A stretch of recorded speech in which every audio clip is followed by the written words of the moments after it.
दादानी pole खोललेली आहे अशा प्रकारे बहिणीची. दाजी कोण आहेत ते ताईच सांगतील. पर्सनल लाईफ पर्सनल असू द्या असं माझं एक त्या भागामध्ये आहे. ती बोलते की हा माझा भाऊ आहे सार्थक. मी आता ठरवलंय की सगळ्यांना दादा म्हणणार आहे.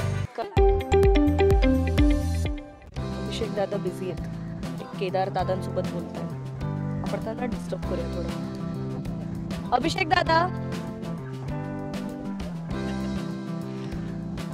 दादा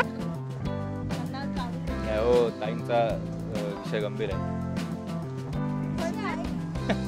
नाही काही विषय नाही. तिला मी काहीतरी म्हणतो काहीतरी झालं तिला म्हणलं हो ताई जरा, ती मला दादा म्हणते, तिला ताई म्हणतो. हा मला ताई म्हणतो.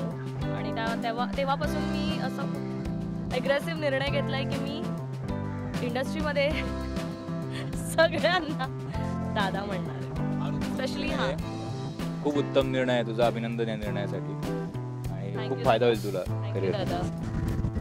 नाही होणार तुला. आई कोणाच्या प्रेमात पडली तर काय होईल.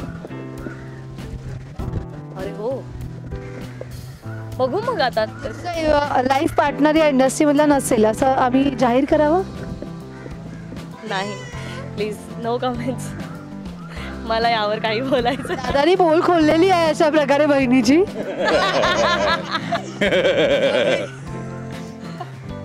दादा तुझं त्रास होत आहे मला हे बोलताना. काय करू मी त्यात. म्हणजे स्नेहाला काही वाटत नाही पण ऍज रेश्मा म्हणून मला इतका आपण ठाम त्रास होतोय. राहायचं. एकदा एक निर्णय घेतला की आपण ठाम हो, राहायचं. पण त्रास होतो ना. तो त्रास जाऊ दे. मला हा त्रास होतोय की आता इंडस्ट्री मधला कुठला मुलगा आहे जो तुझ्या जाळ्यात अडकलाय. दे उत्तर दे. अभिषेक सांग अभिषेक सांग. तिला विचारा ना. दादा म्हणून तू सांगू शकतो तुझे होणारे जिजू कोण आहे. नाही असं मला वाटतं त्यांची हो आमचे दाजी कोण आहेत ते ताईच सांगतील. तो पर्सनल लाईफ पर्सनल असू द्या असं माझं एक मत आहे. त्यामुळे ताई विषय काढला तिने. बरोबर तिने काढला विषय. आम्ही कोणी काय सगळेजण दादा म्हणणार. मी सगळ्यांना दादा बोलणार. तर मी जाहीर केलं की इंडस्ट्री मधला हिचा सगळ्यांना दादा म्हणणार एक्सेप्ट त्यात एक्सेप्ट कोण आहे ती सांग. बरे हा इंटरव्ह्यू घेण्याचा प्लॅनही हिचाच होता. पण असं एक इंटरव्ह्यू घेऊया की मी सगळे दादा बोलणार अभिषेकला. नाही मी दादा त्याला म्हणते हे मला सांगायचं होतं. पण इंडस्ट्रीमध्ये सगळ्यांना दादा बोलणार हे वाक्य तीच बोलली. मी आज केलंय पण एक सोडून नाही असं काही नाही. ते बघू आपण आता. दुसऱ्या प्लॅनेटवरचाच कोणीतरी असेल. प्लॅनेट वरून मला काहीतरी आठवलंय. प्लॅनेट नावाचं आपलं काहीतरी आहे का वेबसाईट कुठली. प्लॅनेट वन प्लॅनेट वरची एखादी वेबसाईट आठवते कोणाला. नाही प्लॅनेट नावाची. तिकडचं कोणी प्लॅनेट आहे का. आता ते प्रेक्षक गेस करतील. मी गेस करू. मी खरंच एंड पर्यंत सांगणार नाहीये. ऍक्च्युली मी फार लवकर दाजींना कमेंट करायला सांगा. त्यामुळे सगळ्या कमेंट्स तुम्ही रीड करा. मला कॉल्स येतील, दाजींचे पण कमेंट्स येतील. एनिवे नाही असं काही नाही आहे. पण मी प्रेमात पडते खरं तर. खूप लवकर प्रेमात पडते मी.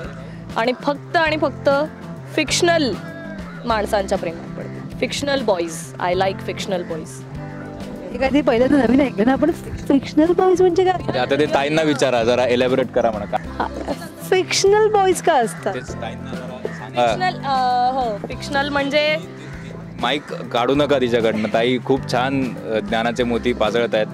त्यामुळे त्यांना सांगा इलॅबोरेट करा काय. फिक्शनल मॅन म्हणजे जो तुझ्यातला आणि सार्थक मधला जो डिफरन्स आहे तो यु नो.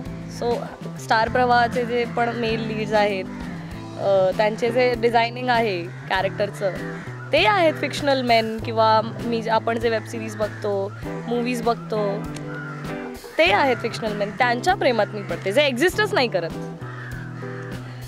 असं रिअलमध्ये असं काही नाही आहे. अभिषेक प्लीज हिचा चेहरा बघ ना जरा. ही स्वतःच्या जाळ्यात अडकली आहे खूप घाणेरड्या पद्धतीने. तिला सांगा इलॅबोरेट करायला लावा तिला. आणि तिचा चेहरा बघ ना. तिचा चेहरा बघ.